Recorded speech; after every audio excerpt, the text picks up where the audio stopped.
Frank de Boer's second game in charge, and he's still waiting to see his team score a goal, Stevie. Oh, my goodness. It was desperate. Listen, it could have been so different.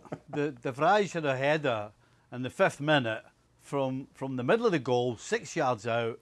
Should have scored, no question. And had he scored, then we might have been talking about a different game. But from there, it was downhill. I mean, they couldn't break Bosnia down. They had plenty of possession.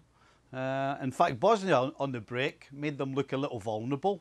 A little thing here with like Van Dijk with Liverpool is in charge of his line, and today the Dutch had a couple of problems with their line as well. So I'm thinking there could be a common denominator here. But anyway, for the Dutch, nothing, absolutely nothing till what, maybe 15 minutes to go when the Bosnians were beginning to run out of steam, and they just ended up putting the ball in the box. Listen, Van Dijk ended up being, what, 30 years ago, in the last couple of minutes, you'd put your centre-back as centre-forward. That's exactly what the Dutch did, and that kind of sums them up.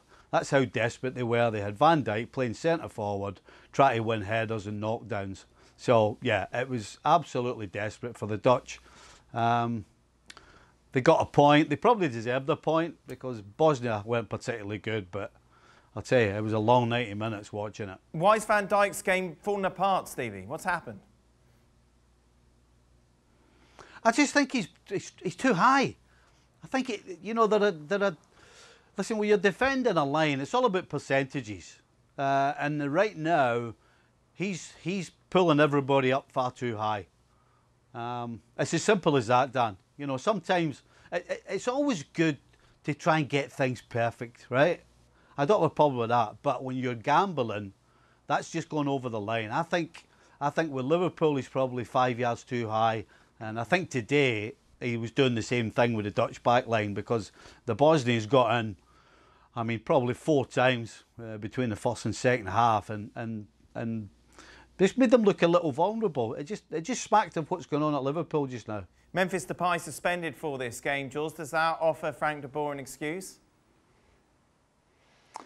I think what offers Frank de Boer an excuse is that he's not a very good manager, full stop. I mean, I was never keen. That's not really an excuse, is it? That's an that's indictment. Well, no, but like, you know, it's just I watched them play today and I'm like, well, it's not surprising for me because, you know, he's not very good. I don't know how Donny van de Beek doesn't come on in a game like this when it's 0-0 against Bosnia, who, like Stevie said, running out of steam. Why don't you put Van de Beek for the last 20 minutes? He's exactly the kind of player that could help you in a game like this if you just stop hoofing the ball in, because that's what they did. I think they had 28 crosses.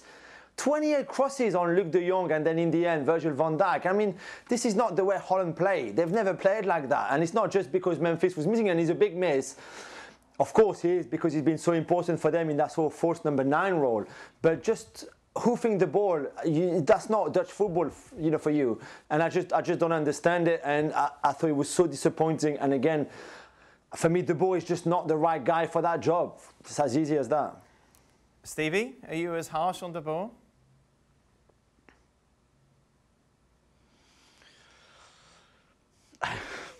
Well, I would say no, but the truth is that you get the feeling everywhere he goes, it's the same old story. You know, he's been jumping around from team to team and everybody he never seems to stick anywhere. And he's only, what, 2 games in, and already people are criticising the way the team's playing. I mean, so it's hard to argue with the facts that the guy doesn't get it done, does he? You did say, out of everything, Italy the brightest? Yes.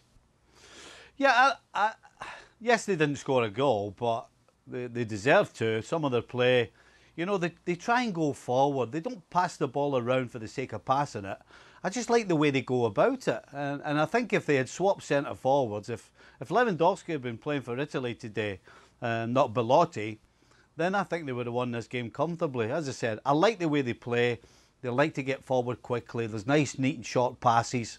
Verratti and Jorginho, I mean, when was the last time you heard me saying how well Jorginho played? But him and Verratti were fantastic in the middle of the park. So, yes, it was a 0-0. Poland struggled a little bit, to be honest. But I was impressed. I was impressed with the way Italy went about it. Do you agree, Jules? Yeah, completely. I think they have a lot of energy. It's a very young team, and I think if they had a bit more composure in the final third, especially the last pass or those chances, I think they had 16 shots in total, but only 2 on target. And towards right at the end, Moise Kean did really good on the left-hand side, and then his cross is just a little bit, I think, behind.